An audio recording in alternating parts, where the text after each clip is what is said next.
Baik, alhamdulillah pagi hari ini pendengar kami sudah tersambung bersama dengan Kang Solihul Hadiah dan seperti yang tadi Hana ungkapkan pagi hari ini kita akan bersama-sama membahas mengenai yang muda yang berhijrah. Assalamualaikum warahmatullahi wabarakatuh, Kang Solihul. Waalaikumsalam warahmatullahi wabarakatuh. Baik, pagi hari ini kita akan membahas mengenai yang muda yang berhijrah. Nah, ini eh, kenapa ini? Kenapa yang muda ini yang mungkin bisa dibilang diperintahkan untuk berhijrah ini, Ustaz?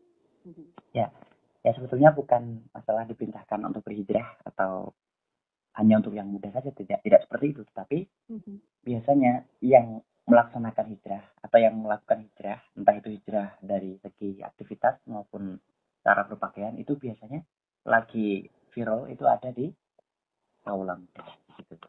Baik. Nah, ini bagaimana ini kita menyikapinya atau mungkin bagaimana kita bisa dibilang meniatkan ya untuk berhijrah. Apa yang harus kita lakukan ini, Ustaz? Ya, yang pertama kali yang perlu kita lakukan adalah mengontrol sholat. Jadi sholat kita itu dikontrol dulu. Artinya sudah tepatkah atau sudah terpenuhikah sholat kita. Kadang-kadang kan yang muda itu susah untuk melaksanakan sholat. Misalnya yang sudah sepuh atau yang sudah tua itu biasanya untuk mereka sudah melaksanakan sholat di masjid jamaah, tetapi yang muda itu lebih lebih suka bermain ya, main game dan seterusnya.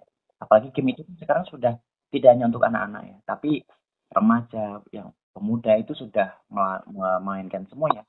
Jadi game itu sudah mendarah daging di masyarakat Indonesia dan ini sangat mengganggu gitu, dalam melaksanakan ibadah. Jadi ini yang perlu hijrah gitu. Jadi salah apa yang mudah yang berhijrah karena banyak hal yang membuat alasannya yang membuat bahwa yang muda itu harus berhijrah. Harus berhijrah. Bah, baik. Yeah. Jadi karena mungkin bisa dibilang ketika masa muda ini banyak godaannya seperti itu ya Ustadz ya. Jadi kita ini harus meniatkan hati untuk berhijrah. Nah, hijrahnya ini sendiri sebenarnya dimaknai seperti apa ini Ustadz? Jadi seperti sabda Rasulullah SAW, innamal a'malu binniyat wa innamal likulli imri'in ma nawa. Faman kanat hijratuhu ila Allah wa rasulihi fa hijratuhu ila Allah wa rasulihi. Wa man kanat hijratuhu ila dunya yusibuha aw ila imra'atin yankihuha fa hijratuhu ila ma hajara ilaih. Jadi semua perbuatan itu tergantung dengan niat. Dan bagi setiap orang hanya menurut apa yang diniatkan saja. Wa innamal likulli imri'in ma nawa. Fa in kanat hijratuhu, karena itu siapa yang hijrahnya itu kepada kerelaan Allah dan Rasulnya, maka hijrahnya juga kepada Allah dan Rasulnya. Jadi hijrahnya itu diniatkan hanya kepada Allah dan Rasulnya. Sehingga setiap aktivitas yang dilaksanakan di dunia ini, di dalam kehidupan sehari-hari itu hanya karena mengikuti perintah Allah, menjalankan syariat yang diperintahkan oleh Allah, dan juga mengikuti apa yang telah disabdakan oleh Rasulullah SAW gitu. Dan kemudian hijrahnya ini tergantung dari niatnya dia. Jadi dia niatnya hijrah untuk urusan dunia atau urusan akhirat. Karena semua itu berdasarkan dari niatnya. Jadi kalau dilihat dari kata hijrah, kalau orang sering, ini kan kata-kata ini sudah merupakan kata viral ya. Jadi orang-orang tuh sudah paham hijrah. Apa hijrah? Jadi orang yang sudah tobat sedikit, maksudnya sudah rajin ke masjid, ada temannya bercanda sama dia gitu. Kamu kok tumben ke masjid apa sudah hijrah? Jadi kata-kata hijrah itu sudah menjadi kebiasaan atau menjadi kata yang sudah familiar di masyarakat. Hijrah itu sebetulnya apa? Karena kita mungkin belum begitu banyak tahu ya. Hijrah itu bahasa Arab ya. Jadi berasal dari kata bahasa Arab yang mulai dari kata fi'il madinya itu adalah hajaro.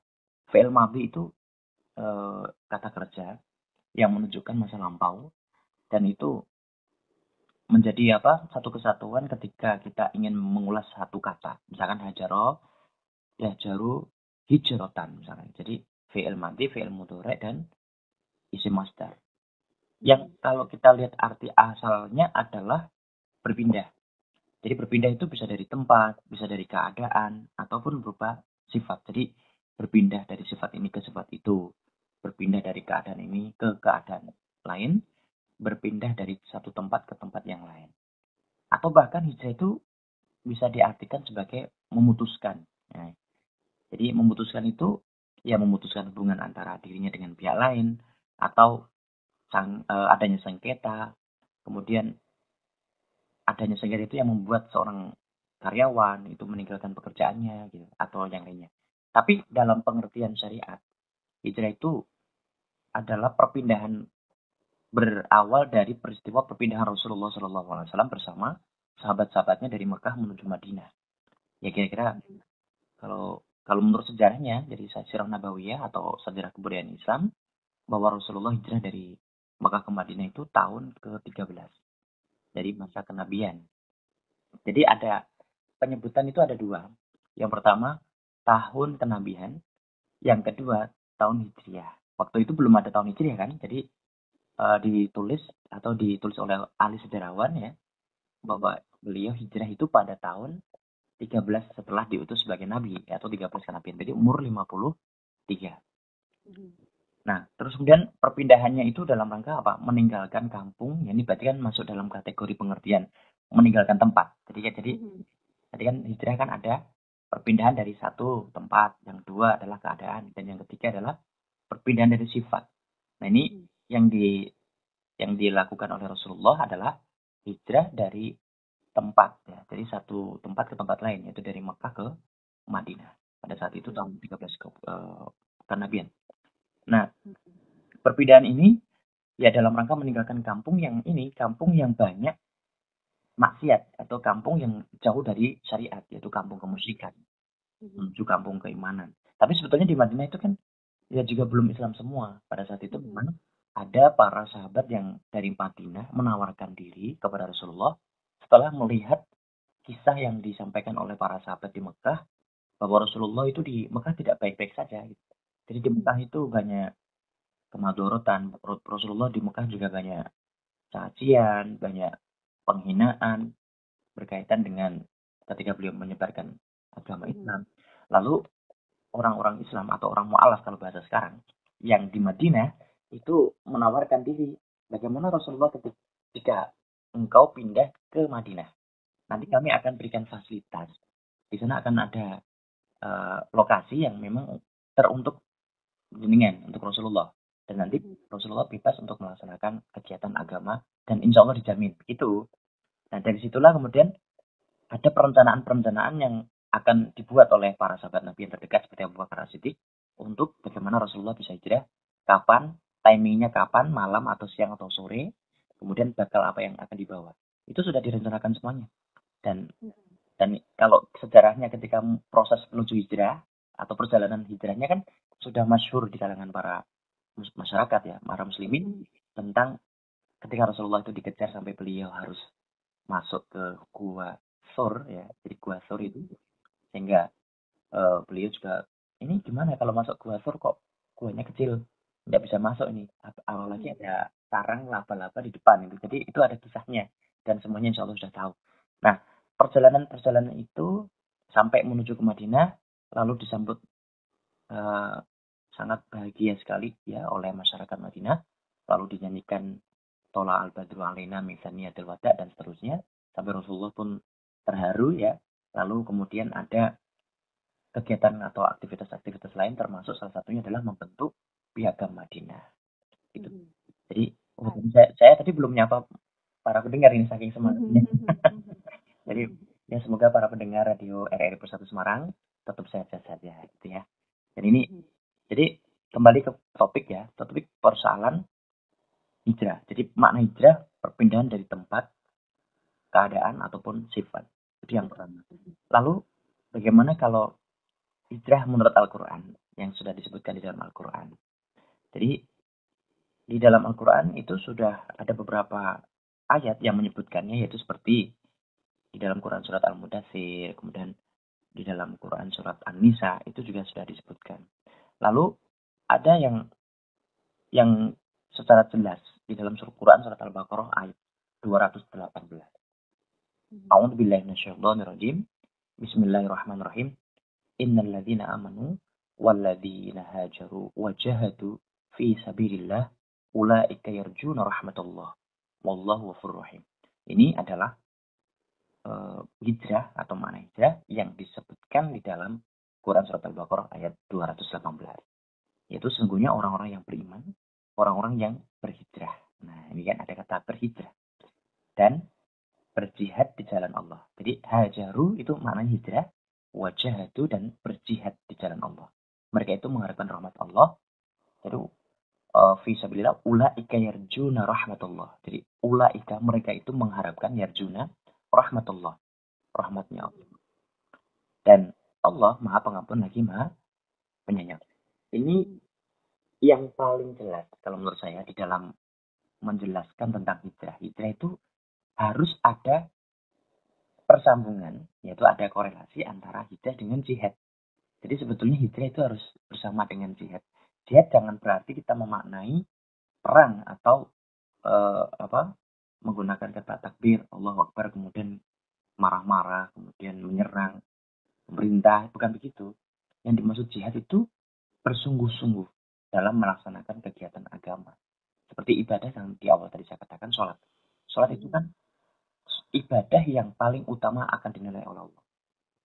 Jadi ibadah yang paling pertama kali dihitung ya, jika sholatnya baik, maka yang lain dianggap dipukul rata baik. Jadi kalau misalnya sholatnya kurang baik, ya berarti belum bisa dikatakan semuanya baik, harus diteliti satu persatu secara teliti. Jadi misalnya ini sholatnya kurang baik, sholatnya kurang baik ini, maka yang lainnya dicek, zakatnya baik belum, sedekahnya sudah ada banyak belum, dia punya jariah enggak, dia punya ilmu yang bermanfaat tidak, anak-anak soleh enggak, oh enggak ada, berarti dia enggak punya apa-apa lah. Jadi masuk ke sini ya misalnya. Karena sholatnya kurang baik. Tapi kalau sholatnya sudah dikatakan baik, udahlah yang lainnya ikut baik. Kok bisa begitu? Berarti orang yang maksiat lalu sholat bisa masuk surga dong. Biasanya kalau orang maksiat melaksanakan sholat, itu sholatnya kurang khusyuk. Tidak khusyuk. Makanya disebutkan di dalam Quran surat Al-Mu'minun ayat 1, qad aflahal mu'minun alladzina hum fi sholatim khashi'un. Begitu beruntungnya orang-orang beriman ya, yang ketika melaksanakan sholat dalam keadaan khusyuk. Jadi kan persyaratan itu kan ada dua.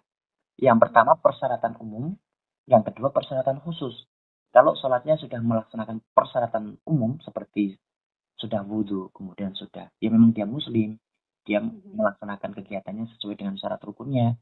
Lalu ada syarat khusus yang harus dipenuhi ketika kita melaksanakan sholat, yaitu kekhusyukan. Nah makanya kalau orang bilang, katanya sholat itu yang paling utama dinilai. Berarti kalau rajin sholat di masjid tapi dia maksiat tetap masuk surga dong. Nah, syarat dan ketentuan berlaku. Jadi yang tadi ada persyaratan khusus. Jadi kalau orang yang sudah melaksanakan sholat dengan khusyuk, maka inna sholata tanha anil fahsya'i wal munkar. Sesungguhnya sholat itu mencegah dari perbuatan keji dan perbuatan munkar. Jadi kalau dia sudah masuk dalam kategori khusyuk, lalu sholatnya bisa mencegah dari perbuatan keji dan munkar, maka dia sudah dipastikan sholatnya baik dan tidak akan maksiat, gitu loh. Masuk balik ke masjid malah juga sandal yang apik, sandal yang elek ditinggal, itu kan berarti dia belum melaksanakan sholat dengan khusyuk. Dia masih melaksanakan kemungkaran atau kemaksiatan. Tidak mungkin dia bisa dihitung dengan baik seperti itu ya Ustaz ya. Baik, kita akan buka kesempatan ya Ustaz ya untuk yang ingin bergabung bersama kami melalui 024831666 atau juga 08166668886. Baik. Assalamualaikum. Waalaikumsalam. Selamat pagi Ana. Selamat pagi, silahkan Pak Yarto. Assalamualaikum Sunjang, Kang Ustaz. Waalaikumsalam warahmatullahi wabarakatuh. Iya, sesuai dengan topik tadi, apa tadi? Yang muda yang berhijrah. Wah, ini sangat indah sekali. Bukan karena kita mempunyai segalanya, tapi karena kita bersyukur apa adanya, karena ingat pada Allah. Tapi begini Kang Ustaz, kata-kata orang sesepuh kita dulu Ustaz, urip ojo nunut dihormati, dihargai, disegani, lan dingerteni. Nanging urip iku kudu iso ngerti, ngargai, nyagani, lan ngerteni. Tapi diimplementasi di lapangan, Kang Ustadz, anak muda itu karakternya sudah ada karuan. Jadi sepertinya sudah ada karuan. Apalagi kalau ada masjid dan musola, itu sangat dihindari. Bagaimana hal seperti ini bisa hijrah, Pak Ustadz? Matur suwun. Wassalamualaikum warahmatullahi wabarakatuh. Selamat pagi. Waalaikumsalam. Selamat pagi. Baik. Nah, ini bagaimana ini, Ustadz? Fenomena yang ada saat ini seperti itu ya? Ya, seorang muda yang ingin melaksanakan hijrah kadang-kadang dia juga sedikit melupakan dengan sejarah yang ada di dia dilahirkan di sini. Jadi seperti halnya perjuangan para wali songo ketika menyebarkan agama Islam di sini, beliau juga sangat sungguh-sungguh dan sangat tirakat ya untuk bisa menyebarkan Islam sampai ke seluruh tanah Jawa pada saat itu sehingga sampai menyebar ke luar Jawa. Dan fenomena hijrah, kalau misalkan anak muda ingin berhijrah dan ingin memposisikan sifatnya dia ingin berubah menjadi sifat yang baik, maka dia tidak boleh meninggalkan masjid. Tetapi ketika dia melihat masjid ataupun musola, rasanya seperti asing ataupun nggak nyaman. Kenapa? Karena ada sesuatu yang di dalam hatinya masih ada grundel, yaitu yang tidak baik. Sifat tidak baiknya itu masih ada. Sehingga kadang-kadang ada orang yang tidak merasa dirinya kurang baik, dia juga tidak pede untuk masuk masjid. Nah, ini harus kita kasih pendekatan. Jadi mereka itu harus kita kasih pendekatan, harus kita dekati, harus kita jelaskan. Gini loh, masjid itu bukan hanya tempat orang yang baik. Masjid justru tempatnya banyak orang yang tidak baik. Kenapa? Karena mereka datang untuk bertaubat. Jadi mungkin kadang mereka enggan ke masjid karena merasa dirinya kurang baik, gitu loh. Jadi kita harus mengajaknya. Kemudian anak muda yang berhijrah, ya dari sifat. Jadi kita mengatakan ini perubahan dari sifat baik ya, dari sifat yang tidak baik menjadi sifat yang baik. Ini memang harus kita galakkan. Tren yang ada sedikit keliru ya, karena yang dimaksud hijrah bukan hanya segi pakaian. Saya sudah berhijrah, ya udah mungkin hijrah dari segi pakaiannya, bajunya baju takwa, celananya juga celana Islami, kemudian pakai kopiah, di mana-mana pakai kopiah, dia sekolah pakai kopiah, bagus. Jadi itu adalah awal pembentukan hijrah, mulai dari pakaian nanti akan timbul di hati. Kalau terutama yang perempuan itu biasanya kalau di sekolah yang tidak berhijab itu ditanya, kenapa kamu tidak berhijab padahal kamu muslimah? Dia jawab, saya belum kuat atau belum baik, belum bisa menjadi baik, saya masih proses Pak, misalnya. Kalau masih proses berarti harus pakai hijab sekarang, karena proses hijrah itu tidak langsung kita berhijrah, tetapi dia melakukan kegiatan-kegiatan yang hampir menunjukkan hijrah. Seperti hanya dia pakai jubah yang laki-laki, kemudian yang perempuan pakai hijab. Itu jika dia memang ingin melaksanakan hijrah dari sifatnya. Dan itu boleh. Ya. Tapi saya belum baik kok, saya masih suka ghibah. Saya masih suka berbohong kok Pak. Saya masih suka tidak mengerjakan tugas. Saya masih suka tiduran di kelas. Apakah boleh Pak saya pakai hijab? Nanti malu-maluin hijabnya dong. Tidak apa-apa. Tidak apa-apa, jadi tetap pakai hijab. Daripada tidak berhijab. Kan hijab itu bukan berdasarkan hatinya loh. Tapi hijab itu berdasarkan syariat. Jadi syariatnya seorang perempuan itu kan wajib menutupi aurat. Jadi seluruh di badannya ditutupi ya. Dipakein aurat. Pakaian yang menutup aurat, lalu kemudian dia memperbaiki sifat-sifatnya. Ada orang mengatakan, orang berhijab pemaling. Jangan salahkan hijabnya. Hijab itu adalah kewajibannya. Sementara sifat itu adalah proses. Yang pasti setiap hari dia sedang berproses untuk menuju yang baik.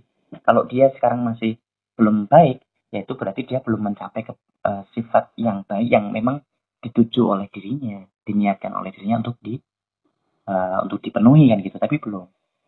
Jadi kalau misalnya anak muda lupa dengan nasihat-nasihat orang tua, itu lumrah karena anak muda kan suka mengabaikan. Jadi anak muda itu kan masih bebas, pengen berrekreasi, pengen melakukan kegiatan yang tanpa batas.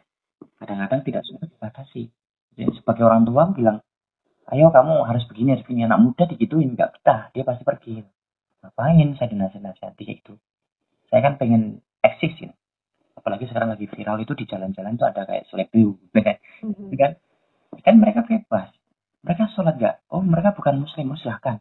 Tapi ada yang muslim, ada dia kabur dari rumah, dia sholat nggak tahu. Nah ini perlu kita dekati. Kenapa harus begitu? Anda berarti sudah berhijrah nih di jalan-jalan maksudnya. Jadi misalkan diarahkan, ayo hijrah di jalan, tapi saat yang sholat melaksanakan sholat. Kan nanti indah, lebih indah lebih yang indah daripada yang dikatakan oleh Pak Sarto tadi. Jadi silakan berhijrah. Lalu kemudian kalau misalkan anak muda itu bingung ya, Pak, bagaimana saya bisa berhijrah sementara lingkungan saya masih seperti itu? Saya itu kategori orang yang berada di jalan-jalan. Saya itu orang yang tidak pernah masuk ke tempat ibadah. Karena saya ya di emperan jalan itu. Nah, hijrahnya bagaimana? Pakaian saya kotor, nggak bisa sholat. Saya suka tiduran di emperan. Nah, ini adalah tugas dari masing-masing takmir masjid untuk menyediakan tempat untuk menyediakan pakaian atau baju yang bisa dipakai untuk melaksanakan ibadah. Jadi nanti di situ ada baju umum. Pak, ini kan kemarin sempat pandemi. Kalau disentuh tangan orang lain, itu nanti jadinya penyakit atau jadinya kena virus. Kan gitu kan kemarin. Jadi harus vaksin. Kan kita kan sudah vaksin, Pak. Tapi kalau pakaian yang kita pakai ternyata dipakai oleh orang yang kena COVID misalnya. Ini gimana, Pak? Nah kan COVID sudah mulai mereda.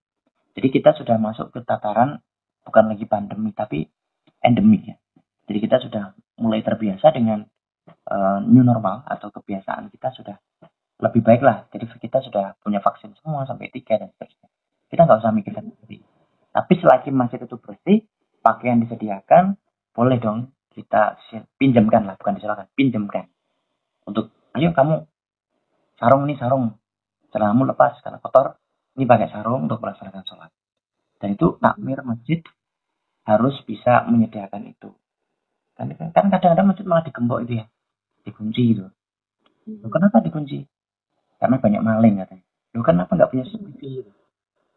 Padahal, jadi kalau saya di kota-kota pernah itu mau ke toilet, jadi curhat sedikit ini. Saya nganter anak saya itu kan biasa karena anak kecil kan suka dikit-dikit kamar mandi Pak, kamar mandi Pak. Itu ada masjid bagus, kita melipir ya, kita parkir di sebelah kok gembokan ya gitu, terus kita turun ternyata betul gembokan. Dan kemudian kita langsung jalan lagi. Ada masjid yang nggak begitu bagus tapi bersih, tidak gembokan, alhamdulillah kita masuk. Ternyata toiletnya gembokan, toiletnya kuncian loh, toiletnya dikunci. Terus kita lihat di lokasi di kantor ya, nggak ada orang. Wah, kok tutup semua? Ini masjidnya berarti jam masjid tutup ini. Saya bilang gitu. Nggak, ini masjidnya tutup ini, ayo kita ke sana. Akhirnya ke pom bensin coba. Nah ini malah ke pom bensin malah bebas. Nah artinya gini, ketua takmir atau mungkin remaja masjid itu harus punya program untuk membuka masjid seluas-luasnya, tidak usah dikunci, tidak usah digembok. Jadi kalau misalnya kotak amal gimana? Kotak amal ya biarkan di situ aja lah. Pakai QR barcode ya, yang lebih aman. Jadi nggak usah dikasih kotak, tapi kasih lambang-lambang QR barcode itu, gambarnya itu. Jadi kalau infak tinggal di barcode itu. Kemudian biar aman. Jadi masjid itu tidak tertutup, tidak terkunci. Dan ketika mereka masuk, yang butuh sholat, tinggal sholat saja. Yang mau ke toilet, tinggal ke toilet. Apalagi orang-orang yang ada di jalanan, itu kan dia tidak punya akses untuk ke kamar mandi, tidak punya akses untuk bersih-bersih badan, kecuali pom bensin atau masjid ya, yang terdekat. Dan di situ siapkan pakaian, biar mereka tuh bisa melaksanakan ibadah sesuai dengan agama. Iya, jadi dia seorang muslim, dia bisa melaksanakan sholat dengan baik, walaupun celananya kotor, di situ ada sarung. Walaupun mungkin dia bajunya kotor, di situ ada mukena, kita pinjamkan, ini toiletnya harus bersih, dan pokoknya lebih dari sekedar pom bensin, begitu kan, toiletnya harus bersih. Sehingga mereka itu bisa hijrah betul. Jadi walaupun saya di jalan, walaupun saya di tempat yang tidak punya tempat tinggal tetap atau nomaden, tapi saya bisa melaksanakan ibadah sesuai dengan agama saya, dan itu adalah hijrah, gitu. Hijrah. Jadi dia tetap masih menyempatkan waktu untuk melaksanakan ibadah sholat, karena yang paling utama itu sholat. Jadi kalau tema kita adalah yang muda yang berhijrah, karena memang banyak yang muda yang belum hijrah, muda yang masih bebas. yang masih belum terarah sehingga dia harus berhijrah. Kalau yang tua kan kenapa nggak dibahas? Karena tua kan biasanya sudah hijrah. Orang tua kan sudah pada tobat gitu kan. Apa ada orang tua yang karena orang tua kok masih kayak gitu kan gitu. Orang tua tinggal bau tanah kok sudah atau masih seperti itu harus segera berhijrah. Nah biasanya orang tua rata-rata sudah hijrah. Ada preman yang sudah senior hijrah. Di TV-TV banyak itu. Kemudian ada makanya ada judul namanya preman pensiun. Tapi yang muda kan belum, yang muda kan masih jauh kan, menurut dia umurnya juga masih jauh. Kita akan beraktivitas bebas sebebas-bebasnya. Nah disitulah maka yang muda harus segera berhijrah.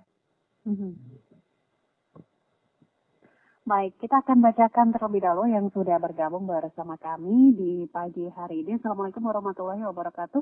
Kang Solihul Hadi, apa yang telah disampaikan ini ada benarnya ya. Sedikit saja saya ingin tanyakan, hijrah yang baik atau benar itu seperti apa? Seperti itu ya. Karena saya sejak muda hingga menjelang purna tugas, ini masih melakukan hijrah dengan tujuan memberi motivasi atau pendidikan terhadap anak-anak kami. Terima kasih. Ya boleh. Jadi berhijrah untuk motivasi terhadap anak-anak itu boleh karena firman Allah Subhanahu wa taala, ya ayyuhalladzina amanu qu anfusakum wa ahlikum naro. Jadi wahai orang-orang yang beriman, jagalah dirimu dan keluargamu dari api neraka. Yang dimaksud jaga dari api neraka kita nggak bisa melihat api neraka sekarang. Tapi dijaga dari perbuatan maksiat yang akan menjerumuskan dia ke dalam neraka. Maka kita harus menjaganya. Lihat caranya itu ya memotivasi, memberikan contoh kan. Nah mungkin kita mungkin Bapak Ibu yang senior, yang sudah sepuh, yang mau purna, umur sudah 58, 59, atau bahkan yang sudah purna, itu jelas wajib menurut saya untuk memberikan teladan kepada anak-anaknya. Apalagi mungkin masih punya anak yang masih usia di bawah 12 tahun. Yang istilahnya akal sehat apa namanya? Yang istilahnya otaknya atau akalnya itu sedang berkembang. Jadi senang-senangnya ingin bertanya, ingin mengeksplorasi ya, apa yang dia tahu gitu kan. Dia bertanya dia ini. Jadi kalau itu usia-usia itu kan kritis. Misalnya kritisnya tuh, loh Bu atau Pak, kok begitu Pak? Katanya guru saya. Nah biasanya gitu, anak-anak itu kan yang anak-anak SD itu biasanya masih gitu. Nah, apalagi anak-anak yang sudah remaja, yang sudah tahu dosa. Artinya dia kadang ya sok melanggar. Karena kan dalam muda kata Bang Haji kan, caranya para remaja itu berpikirnya sekali saja gitu loh. Tanpa menghiraukan akibatnya kan. Jadi dia melaksanakan kegiatan dia sembarangan, seperampangan. Dia nggak berpikir nanti dia mau jatuh atau dia mau dihina orang atau dia mau salah itu nggak masalah. Yang penting dia hari ini sih terserah gue gitu kan kata mereka itu. Makanya ada semacam pembalap liar juga anak-anak remaja. Itu belum berhijrah. Ada yang suka tawuran itu juga anak-anak kecil sampai remaja. Jadi mereka memang harus diberikan teladan yang baik. Jadi seorang senior sepuh yang purna tugas ataupun yang sebelum purna itu ketika ingin melaksanakan hijrah itu wajib. Dan niat saya kan bukan karena Allah Pak. Kata siapa? Jadi niat itu bisa diarahkan. Karena menurut Imam Syafi'i, niat itu tidak hanya omongan saja. Tapi niat bisa dilandaskan kepada perbuatan. Jadi kalau kita sudah melaksanakan sholat, kita nggak mungkin nggak niat sholat. Oh kita sudah ruku, kita sudah sujud. Kalau kita sudah pakai hijab, kita sudah pakai pakaian Islami yang Bapak misalnya. Kemudian kita sudah, ayo anak-anak kita melaksanakan sholat.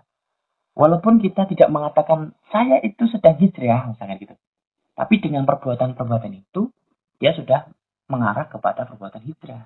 Sifat-sifat hijrah. Dan itulah, boleh-boleh. Kalau misalkan ada pertanyaan tadi, gimana niat saya untuk motivasi? Sebetulnya, jenengan sudah hijrah. Hanya ditambahin niat untuk memotivasi anak. Jadi gitu. Jadi malah dua gitu. Jadi hijrah karena perbuatannya sudah melaksanakan kebaikan-kebaikan, dia juga memotivasi anaknya. Artinya ada kegiatan yang punya anak kegiatan lainnya. Pahala dapat pahala baru. Pahala berhijrah karena aktivitasnya baik. Kemudian pahala memberikan dorongan atau teladan kepada keluarganya. Dan itu bagus sekali gitu ya. Ya. Baik, kemudian ini ada pertanyaan ya dari Intan ini. Assalamualaikum warahmatullahi wabarakatuh. Pak Ustaz, bagaimana dengan fenomena ketika mungkin sudah berhijrah ya, baik itu utamanya kalau sekarang banyak yang melalui pakaian kemudian merasa bahwa dirinya ini lebih baik dan memandang jelek orang-orang lain yang belum berhijrah. Nah ini bagaimana Pak Ustadz? Terima kasih. Ya, kalau naik kelas itu kan ada kelas 1, kelas 2, kelas 3. Biasanya tuh kalau belum waktunya itu biasanya dia belum bisa mengontrol. Contohnya begini, ada orang yang belajar fikih, bab pertama itu adalah bab wudhu. Nah, belum sampai bab sholat. Bab wudhu dulu. Nah, ketika ada orang tanya sama dia, aku mau melaksanakan sholat begini boleh enggak? Oh boleh, asal jawab aja gitu. Karena dia nggak tahu. Kalau sholat begini, oh itu nggak boleh katanya.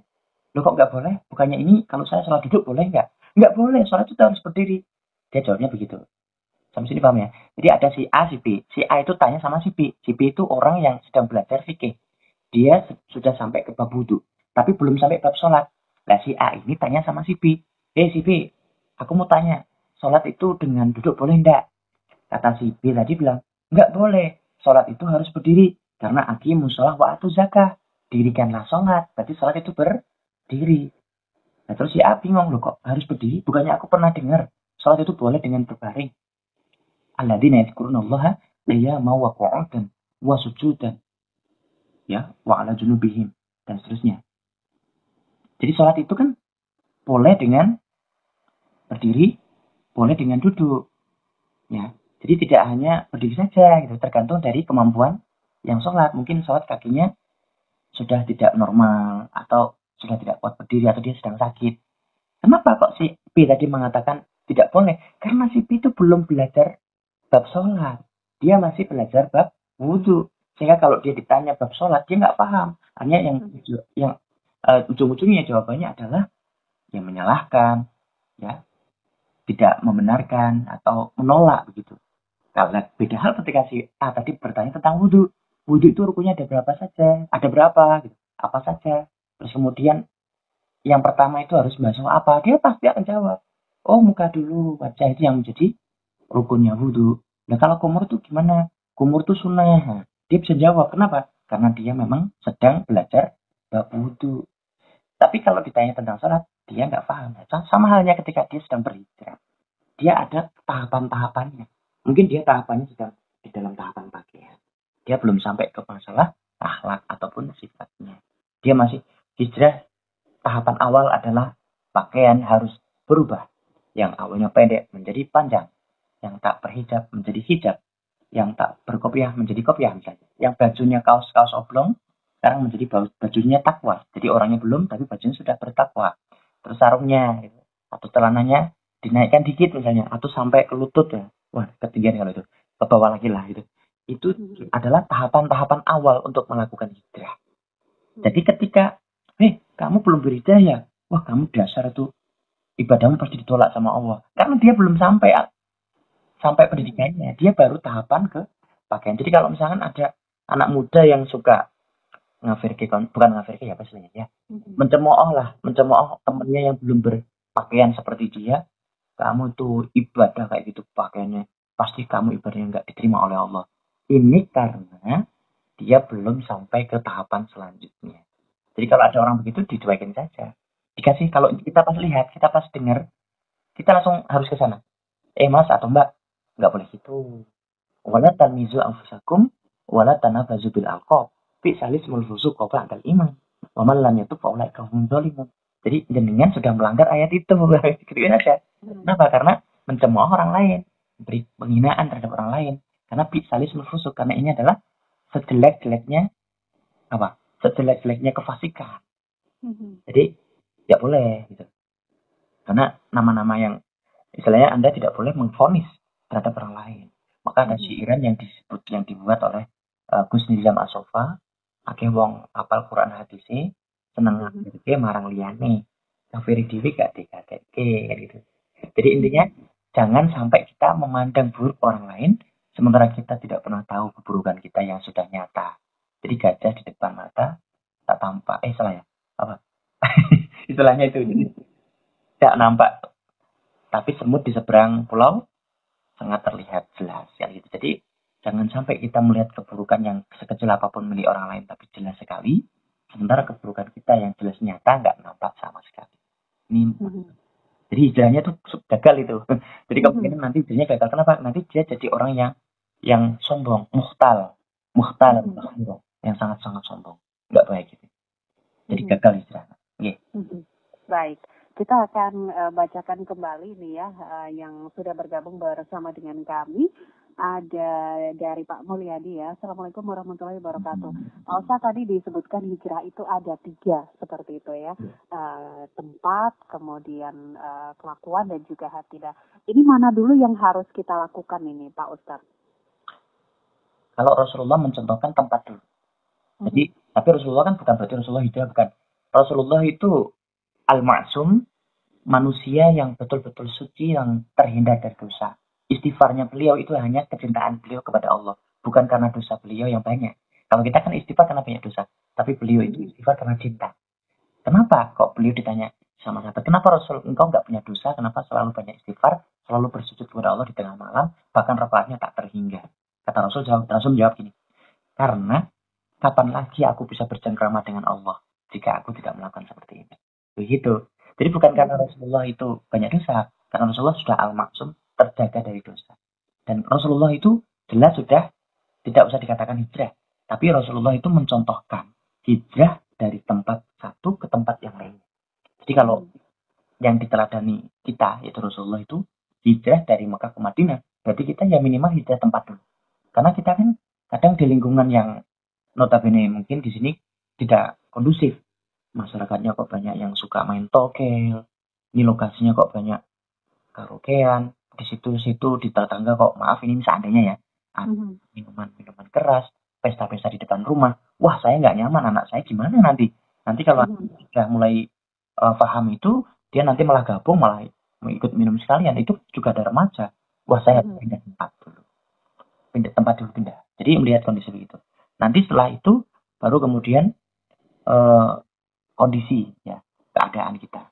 Jadi kita harus, wah ini kondisinya apa yang harus kita lakukan. Jadi yang pertama adalah tempat, yang kedua adalah kondisi, kemudian sifat. Baru kemudian kita berpindah dari mungkin sifat yang malas beribadah menjadi rajin beribadah. Kenapa? Karena kita sudah memindahkan lokasi ya, lokasi yang tidak kondusif menjadi kepada lokasi yang kondusif terhadap agama. Makanya ada kampung namanya kampung hijrah. Kampung hijrah, tapi jangan salah. Kampung hijrah di sini di daerah Gunung Pati ada, saya kemarin lihat. Itu ternyata saya masuk itu kampung yang bukan kampungnya orang yang itu berhijrah itu ya. Tetapi kampung pendatang. Jadi memang pendatang asli dari luar kota. Jadi aku tanya lagi, kampung hijrah itu kampung apa, Pak? Ya enggak, ini kan kampungnya orang-orang luar kota, Pak.